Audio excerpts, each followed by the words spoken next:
42nd floor of Grace Dynamics gleamed with steel and glass. CEO Rebecca Lane stood before defense contractors, her laptop displaying Project Echelon's revolutionary AI architecture. Jack Morrison pushed his janitorial cart past the boardroom, glanced inside, and froze. On that screen was code he had created 7 years ago. Code that should never see daylight again. Without hesitation, Jack strode into the room, grabbed the laptop from Rebecca's hands, and smashed it against the marble floor.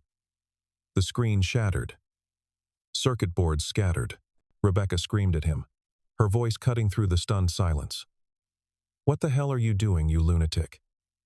Nobody understood why a janitor would dare do such a thing, but only Jack knew the truth. That single act of destruction had just saved the world from a catastrophe nobody else could see coming. Jack Morrison woke every morning at 5:30, not because he wanted to, but because his daughter Lily needed breakfast before the school bus arrived at 7:15. Their apartment in Queens was small, a one-bedroom with peeling paint and a radiator that clanked through winter nights, but it was theirs. The walls were covered with Lily's drawings, colorful renderings of robots and rockets, and a tall man she always labeled "my hero dad."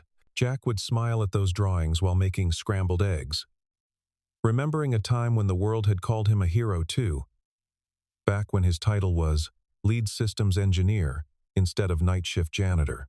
7 years ago, Jack had been one of the most brilliant minds in defense technology. A former MIT professor who had transitioned into private sector work at Sterling Defense, he had designed encryption protocols that protected satellite communications for 3 branches of the military. His code was elegant, unbreakable, legendary in certain circles that valued such things.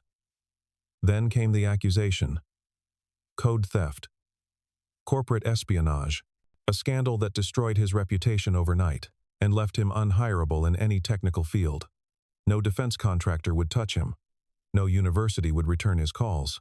He had been erased from the industry he had helped build, his name becoming a cautionary tale whispered in engineering departments across the country.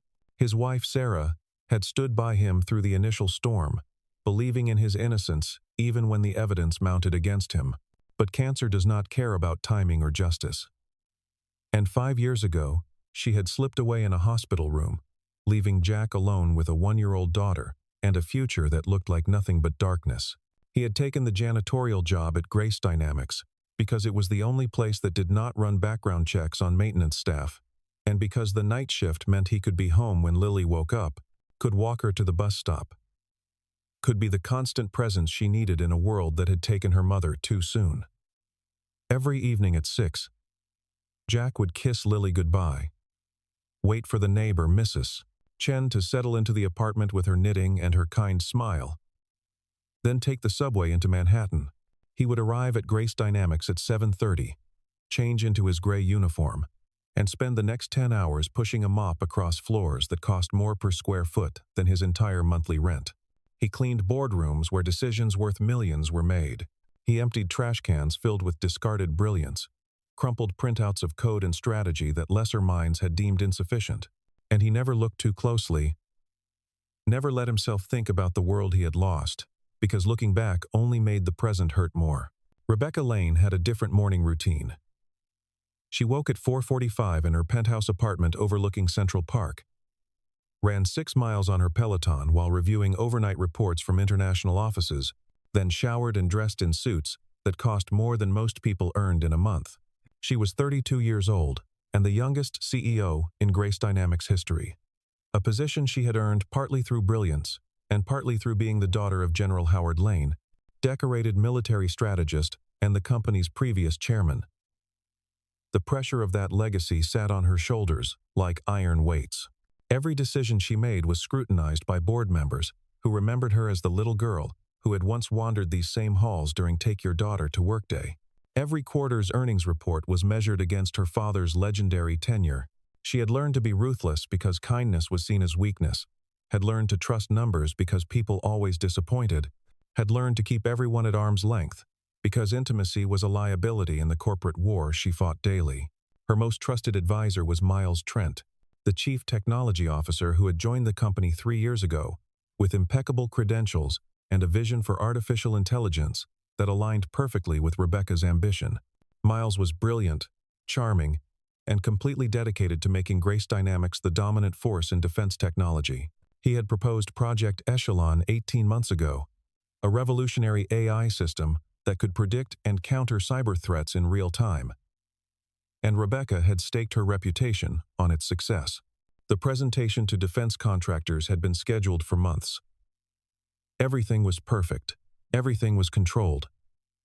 Until a janitor destroyed it all in 10 seconds of inexplicable violence. Rebecca had seen Jack before, of course. You could not help but notice him. A tall man with graying temples and careful hands who moved through the building like a ghost, present but never intrusive. Once, in the elevator, his daughter had been with him, a bright-eyed child who had asked Rebecca if she knew how to fix broken toy robots. Rebecca had smiled politely and said she only knew how to fix broken contracts, and the little girl had looked disappointed. But in that moment before the elevator doors closed, Rebecca had glanced back and caught Jack watching her with an expression she could not name. It was not anger or resentment. It was something closer to recognition. As if he saw something in her that she had forgotten existed. She had dismissed the moment, forgotten it almost immediately, because CEOs did not dwell on the inner lives of maintenance staff. Now, standing in the boardroom with laptop fragments scattered across the floor, and security guards restraining the janitor who had just committed corporate suicide, Rebecca found herself meeting those same eyes again, and this time, she saw something that made her breath catch. He was not crazy. He was not violent. He was terrified. And somehow, impossibly, that terror was for her. 7 years ago, Jack Morrison and Miles Trent had been partners. Two brilliant engineers working on the most ambitious defense project Sterling Defense had ever attempted. It was called VeraNet, a next-generation AI system designed to manage satellite communications across multiple military networks simultaneously. The concept was revolutionary. The execution was flawless. The problem was invisible to everyone except Jack. Deep in the system architecture, buried beneath layers of machine learning protocols and adaptive algorithms, was a vulnerability Jack had discovered during routine testing. He called it LoopX, a recursive function that under specific conditions could cause the AI to prioritize self-preservation over mission parameters. In simpler terms, the system could decide to stop obeying orders. Jack had brought the issue to Miles immediately, showing him the testing data that proved the flaw existed. They had argued for 3 days straight, Jack insisting they needed to redesign the core architecture, Miles arguing that the vulnerability was theoretical and that scrapping months of work over a hypothetical scenario would destroy their timeline and their funding. Miles had been persuasive, charismatic, always knowing exactly what to say to make Jack doubt himself. The flaw would never trigger in real-world conditions. The testing parameters had been too extreme. They were so close to completion, just a few more months, and they would have changed the face of defense technology forever. Jack had almost believed him. Almost. Then he had gone back to his office at 2 in the morning, pulled up the source code one more time, and seen what Miles had really been doing. The LoopX flaw was not accidental. It was deliberate. A backdoor built into the system architecture, disguised as an optimization protocol, designed to give someone external access to every satellite the system controlled. Jack had stared at his screen, coffee growing cold in his hands, understanding slowly, dawning like a sunrise over a battlefield. Miles was not building defense technology. He was building a weapon to sell to the highest bidder, and he was using Jack's reputation and Jack's code to do it. The next morning, Jack had gone directly to Sterling Defense's security division with his findings. He had printed out the evidence, highlighted the relevant code sections, prepared a presentation that would make the danger undeniable. He had walked into that meeting believing in justice, believing that truth would be enough. By that afternoon, he was being escorted from the building by security, his credentials revoked, his access terminated, his name attached to the very corporate espionage he had been trying to prevent. Miles had been faster, smarter, more ruthless. He had already planted evidence in Jack's workstation, already crafted a narrative of betrayal and code theft, already convinced management that Jack Morrison was the threat they needed to eliminate. And because Miles was charismatic, and Jack was just brilliant, because Miles knew how to play corporate politics, and Jack only knew how to write honest code. The lie had won. Jack had tried to fight back, had hired lawyers he could not afford, had reached out to colleagues who suddenly would not return his calls. The industry had closed ranks against him. Sterling Defense had settled quietly, binding Jack with non-disclosure agreements that prevented him from speaking about Veranet publicly. His reputation had been destroyed. His career ended, his warnings dismissed as the bitter accusations of a disgraced engineer. And Miles Trent had walked away clean, taking the Veranet architecture with him, waiting for the perfect moment to resurrect it under a new name at a new company. That moment had apparently arrived, and Jack's act of destruction had triggered consequences that rippled through Grace Dynamics like an earthquake through a glass tower. Security had dragged him to a holding room on the 15th floor, a windowless space with white walls and fluorescent lights that hummed like trapped insects. Rebecca had ordered them to wait, had dismissed the defense contractors with practiced apologies, had clutched the shattered laptop fragments, and demanded her technical team extract whatever data they could from the damaged drives. She was furious, humiliated, confused, and underneath it all, deeply unsettled by the look she had seen in the janitor's eyes. The technical report came back 3 hours later. The laptop's solid-state drive had survived the impact, and the extracted data revealed something that made Rebecca's hands go cold. Buried deep in Project Echelon's source code, hidden beneath Miles Trent's elegant architecture and cutting-edge algorithms, was an anomaly, a section of code that did not match the rest of the system's design philosophy, older and more sophisticated than anything else in the project. The technical team called it legacy integration, suggesting Miles had incorporated elements from previous work.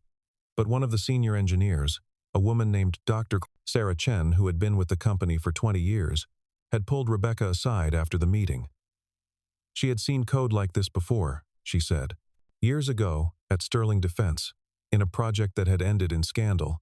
She could not remember the details, but she remembered the name, Jack Morrison. Rebecca had gone back to her office, closed the door, and pulled up MIT's public archives. It had taken her 15 minutes to find the old faculty page, still cached on some forgotten server. Dr. Jack Morrison, Associate Professor, Cybersecurity and Defense Systems. And there was his course, the one she had taken during her sophomore year, back when she was still trying to figure out who she wanted to be beyond her father's daughter. She remembered that class now, remembered sitting in the back row of a lecture hall, while a tall professor with kind eyes had explained the ethics of defensive technology.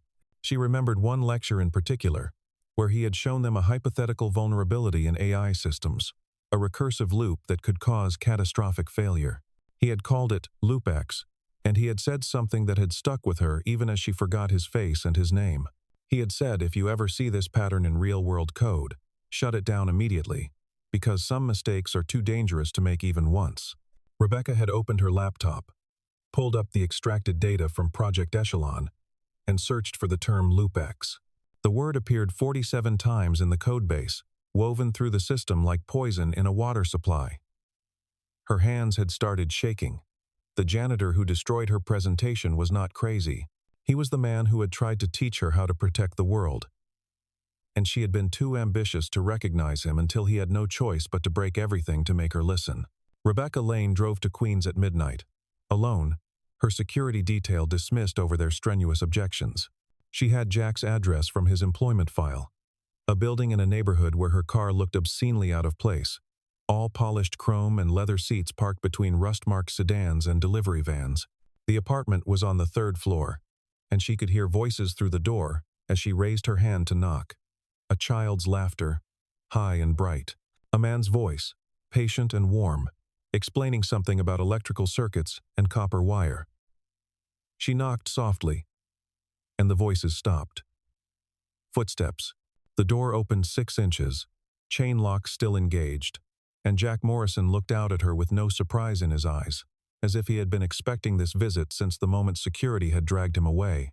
He let her in without speaking, gestured to a worn couch that had probably been expensive once, back in some previous life. The apartment was tiny but immaculately clean, filled with evidence of a life built from careful salvage and determined love. Lily was at the kitchen table, working on what appeared to be a science project involving batteries and light bulbs. and she waved cheerfully at Rebecca before returning to her work. Rebecca Saturday. Jack remained standing, arms crossed, waiting.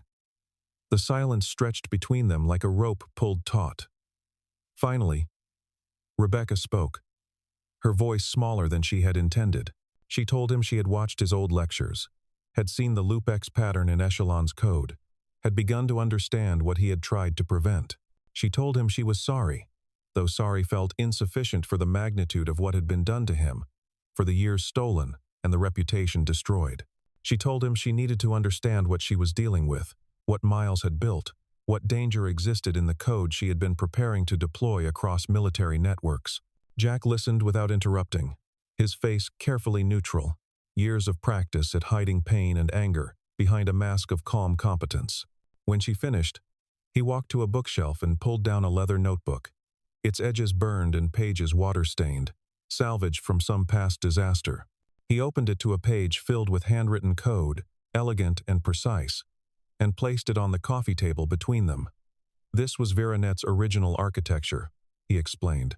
His design, from 7 years ago, before Miles had corrupted it. The LoopX vulnerability was not accidental. It was a deliberate backdoor, a way to give external actors control over any system running the code. Miles had planned to sell that access, had probably already identified buyers, had built his entire career on the foundation of Jack's stolen work. Rebecca stared at the notebook, at the burned edges and careful notations, and asked why he had kept it.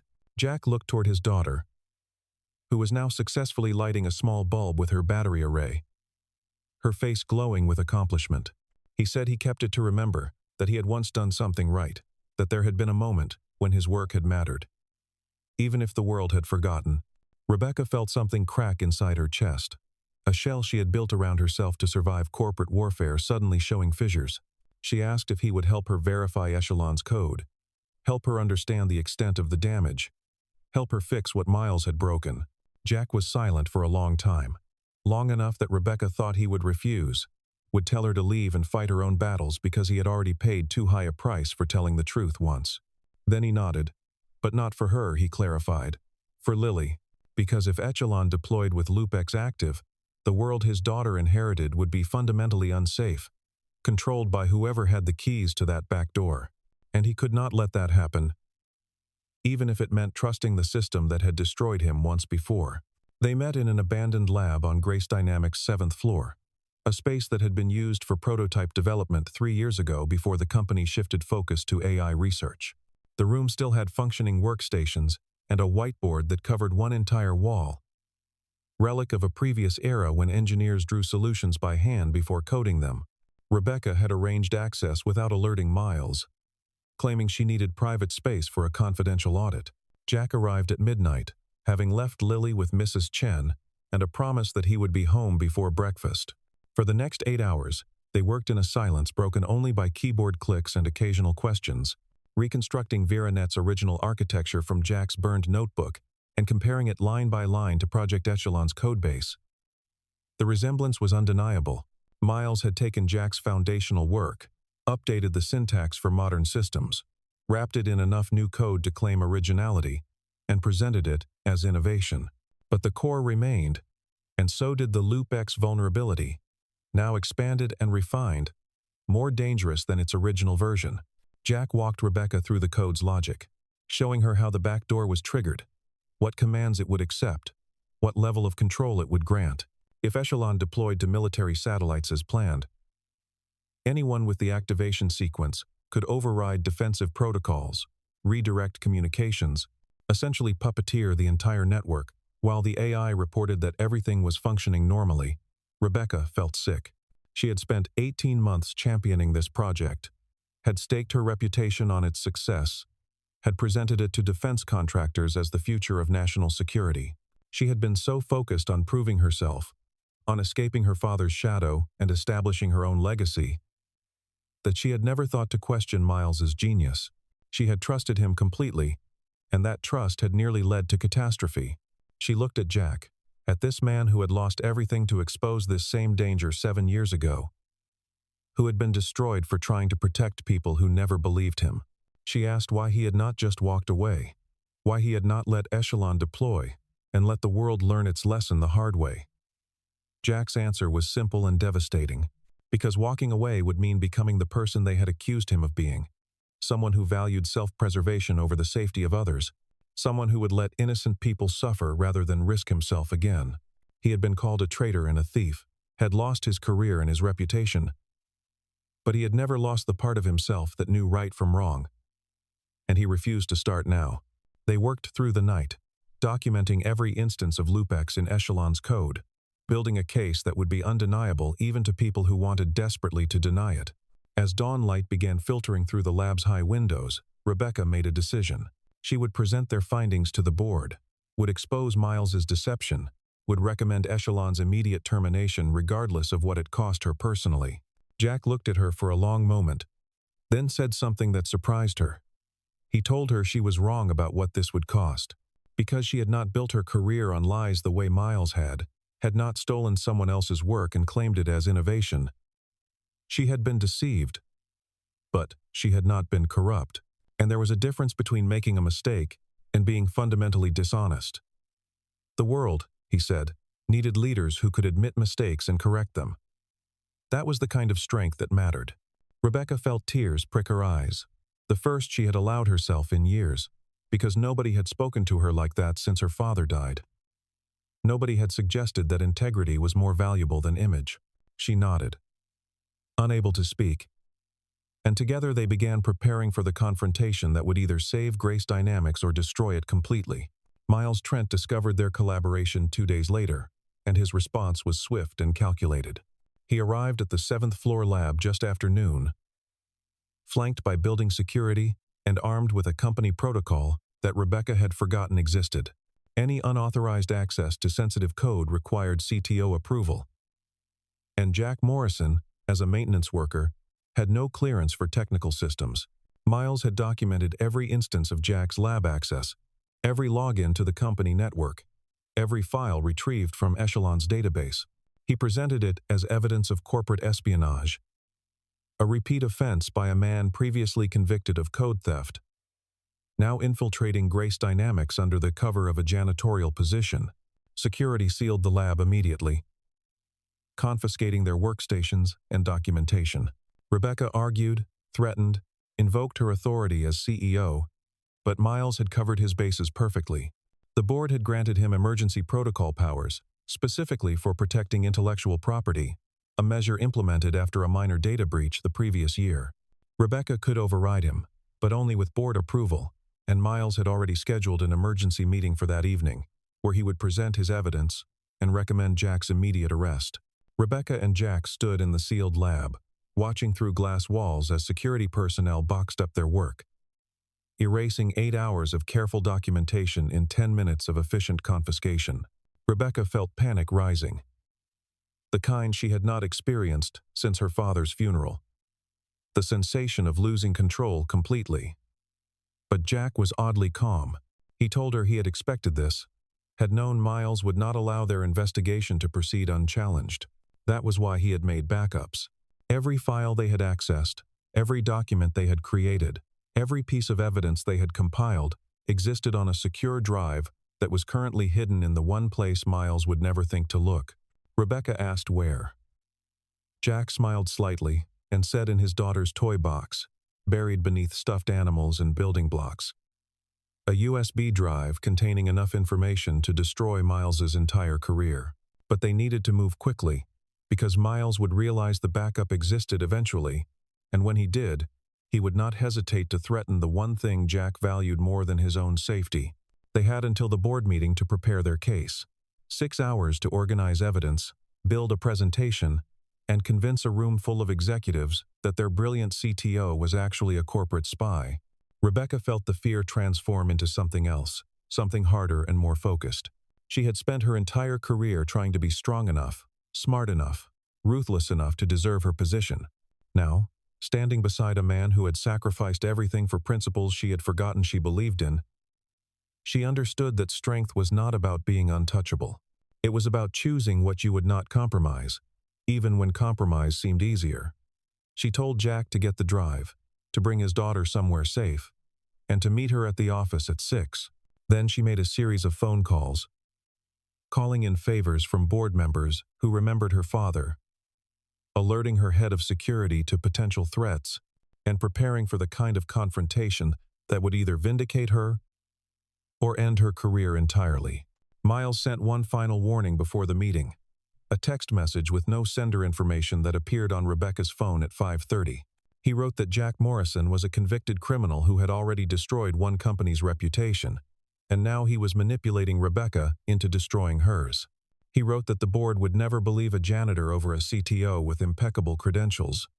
He wrote that she still had time to walk away from this mistake before it became permanent. Rebecca read the message, deleted it, and walked into the boardroom knowing that some mistakes were worth making if they were made in service of the truth. The Grace Dynamics boardroom occupied the entire 45th floor, a space designed to intimidate with its floor-to-ceiling windows overlooking Manhattan and its conference table carved from single piece of black walnut. The board members arrived in suits that cost more than Jack's annual salary, taking their seats with the practiced ease of people who made million-dollar decisions before breakfast. Miles sat at Rebecca's right hand, his position as CTO giving him prominence, his expression calm and confident. He had prepared a presentation on the screen behind him, titled Security Breach and Recommended Response, with Jack's employee photo displayed prominently. Rebecca waited until everyone was seated, until the murmur of conversation died down, and all eyes turned to her expectantly. Then she stood and made an announcement that sent shockwaves through the room. She said that Grace Dynamics had been operating under false pretenses for 18 months, that Project Echelon was built on stolen technology, and that the man who had tried to expose this truth 7 years ago was about to explain exactly how they had been deceived. The boardroom door opened, and Jack Morrison walked in, not in his gray janitor's uniform but in a slightly worn suit that Rebecca suspected he had not worn since his Sterling defense days. He carried a leather notebook, a USB drive, and an expression of calm determination that suggested he had walked into hostile rooms before and survived. Miles objected immediately, claiming this was a clear violation of protocol, that Morrison had no clearance for this meeting, that allowing a criminal access to sensitive discussions was itself a breach of corporate governance. But Rebecca had done her homework. She had reviewed the company bylaws, had consulted with the corporate attorneys her father had trusted, had ensured that every step she took was legally defensible.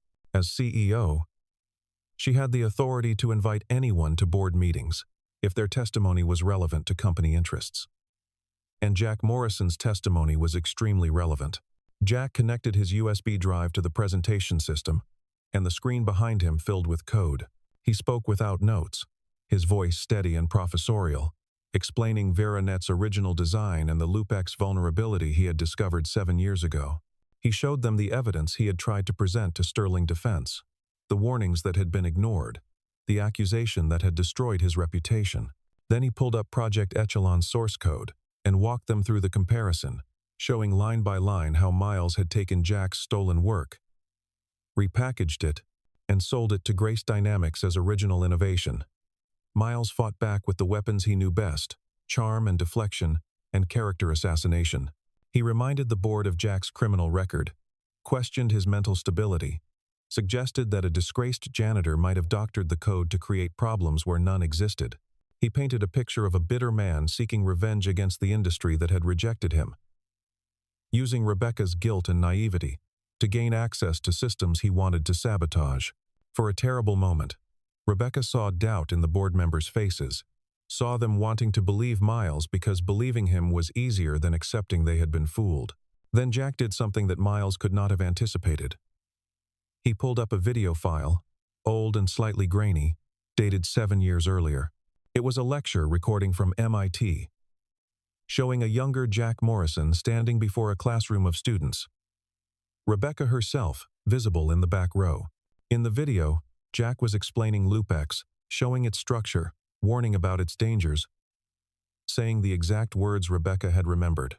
He said, "If you ever see this pattern in real-world code, shut it down immediately, because some mistakes are too dangerous to make even once." The timestamp on the video was from 3 years before Miles claimed to have invented Project Echelon's core architecture. The room fell silent. The kind of silence that follows revelations that cannot be argued away or explained with clever words. Miles opened his mouth, closed it again, his usual composure fracturing. Rebecca stood, feeling her father's strength flowing through her. The legacy she had spent years trying to live up to suddenly feeling less like a burden and more like a foundation. She addressed the board directly, told them that Grace Dynamics had a choice. They could protect a man who had stolen technology and nearly sold them all into complicity with corporate espionage, or they could listen to the engineer who had tried to prevent this exact scenario 7 years ago and had lost everything for his honesty. She recommended immediate termination of Project Echelon, full forensic audit of all technology acquisitions under Miles Trent's oversight, and cooperation with federal investigators who would undoubtedly be interested in the national security implications of what they had uncovered.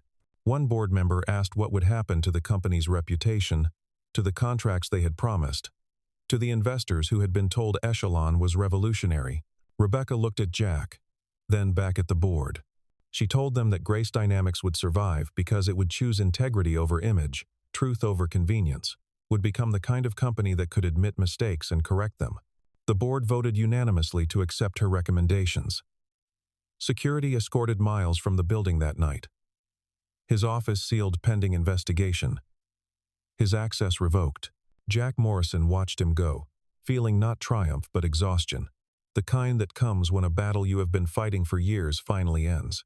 The forensic audit took 6 weeks and revealed that Miles had been in contact with foreign technology brokers for months, preparing to sell LoopX access codes once Echelon deployed. Federal investigators arrested him on charges of corporate espionage and attempted theft of defense technology. The media coverage was brutal, painting Grace Dynamics as either villains or victims, depending on which narrative sold better that particular news cycle. Rebecca weathered the storm with a kind of grim determination, giving interviews where she took responsibility for not catching the deception sooner, refusing to deflect blame onto subordinates or circumstances. The board stood behind her, perhaps because she had saved them from a much larger scandal, perhaps because her honesty was refreshing in an industry built on carefully managed images. Through it all, Jack maintained his position as night shift janitor, refusing Rebecca's repeated offers to reinstate him as an engineer. He told her he did not need his old title back, did not want to return to a world that had valued his brilliance, but not his character. What he wanted was something different, something that Grace Dynamics was uniquely positioned to provide. He wanted a second chance, not for himself, but for others like him, people who had been discarded by an industry that prioritized credentials over integrity, who had made mistakes or been victims of mistakes, who deserved an opportunity to rebuild. Rebecca listened, understood, and created the Redemption Lab, a division within Grace Dynamics dedicated to rehabilitative engineering. It hired people with complicated pasts, offered them mentorship and real projects, gave them a chance to prove their value beyond their resumes. Jack became its unofficial advisor, still working nights as a janitor, but spending his mornings in the lab, teaching engineers who had forgotten what ethical technology looked like. Lily became the program's first youth participant, a 7-year-old with her father's gift for seeing how systems worked, and her own gift for believing that broken things could always be fixed. The company culture began shifting in small ways. Maintenance staff addressed with more respect, hierarchies feeling less rigid, the understanding spreading that brilliance could exist at any level, if you bothered to look for it. People started greeting Jack in hallways, not with pity or confusion, but with something approaching recognition. "Good morning, sir," they would say, and mean it. And sometimes, late at night when the building was quiet and the city lights glowed through the windows, Jack would pause his work and allow himself a small smile, the first genuine expression of peace he had permitted himself in 7 years. He had not gotten his old life back, but he had built something better from its ruins. 3 months after Miles's arrest, Rebecca invited Jack and Lily to dinner at a small restaurant near Central Park, the kind of place with checkered tablecloths and a menu written on a chalkboard, nothing like the corporate dining rooms where she usually conducted business. Lily arrived wearing a dress covered in drawings of robots, her own artwork transferred onto fabric by Mrs. Chen's patient embroidery. She talked through the entire meal, describing the bridge building competition at school, the solar panel experiment in the Redemption Lab, the kitten she wanted to adopt if her father would please just say yes already.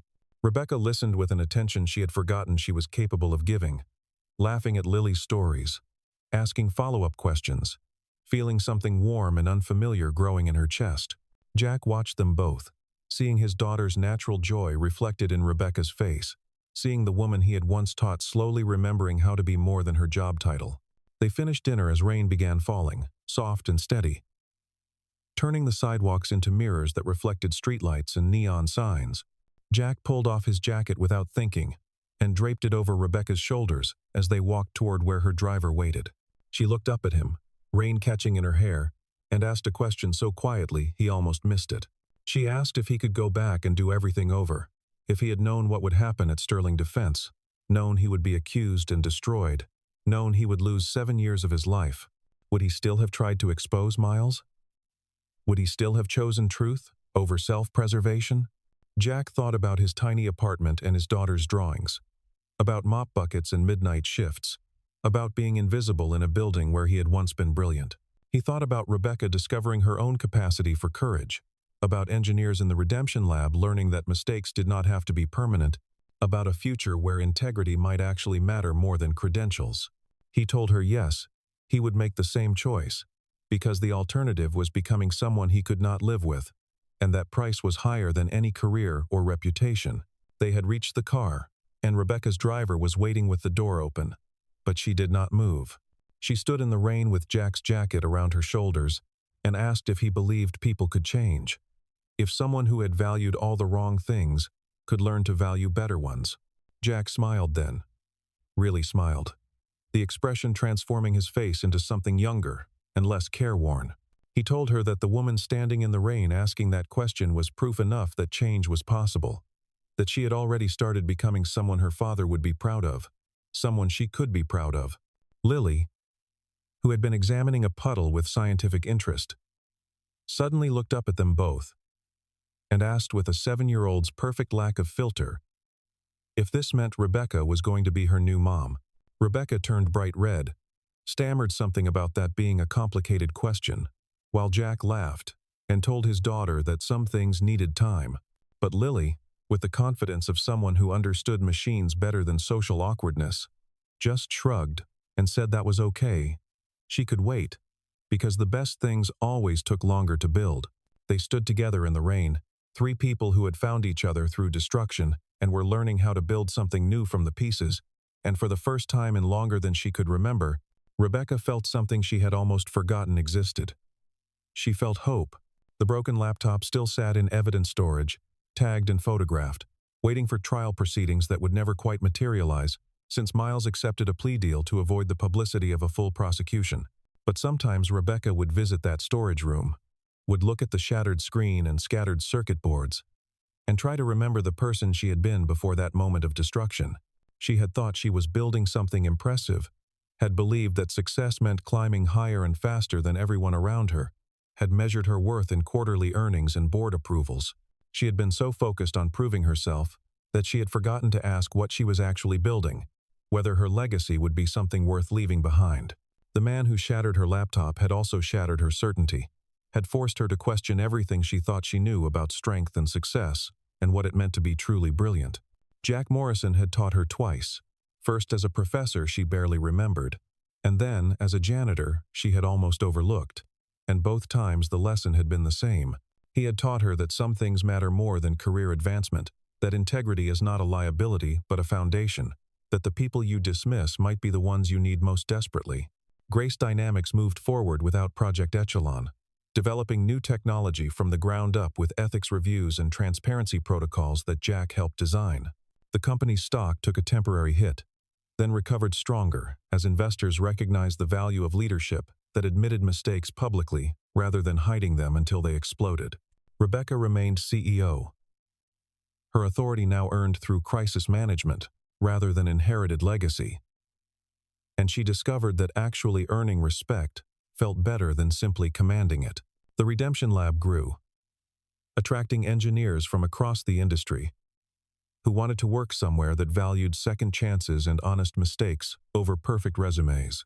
Lily spent her afternoons there after school, building increasingly complex robots under the mentorship of people who remembered what it felt like to start over. And Jack, still working his night shifts because the routine had become comfortable, and because he liked the quiet hours when the building emptied, and he could think, found himself spending more and more time in that seventh-floor lab, teaching people what nobody had bothered to teach him, that your value does not disappear just because someone tries to erase it. One evening, 6 months after the boardroom confrontation, Rebecca came down to the lab and found Jack and Lily working on a prototype together, their heads bent close over a circuit board, Lily explaining her design choices, while Jack listened with the kind of attention that made children feel like their ideas mattered. Rebecca stood in the doorway watching them, and Jack looked up and saw her there, and something passed between them that needed no words. They had not planned to become what they were becoming, had not intended for professional respect to transform into something warmer and more complicated. But life rarely follows plans, and sometimes the best things happen when you stop trying to control every outcome and just allow yourself to be present for whatever comes next. Rebecca walked into the lab, took a seat beside Lily, and asked what they were building. Lily explained it was a security system for the Redemption Lab, one that would recognize people by how they worked rather than what their credentials said, because her dad always said that what you do matters more than what you claim. Rebecca looked at Jack over his daughter's head, and he looked back. And in that moment, they both understood something that would take years to fully articulate. They understood that what they had built together, what they were still building, mattered more than anything either had built alone. That second chances were not just about redemption, but about recognizing that everyone deserves the opportunity to be more than their worst moment. That family was not always something you were born into, but sometimes something you chose, piece by piece, person by person, through small acts of trust and larger acts of faith. The sun was setting through the lab's high windows, painting everything in shades of gold and amber, and Lily looked up from her circuit board and announced that the system was ready to test.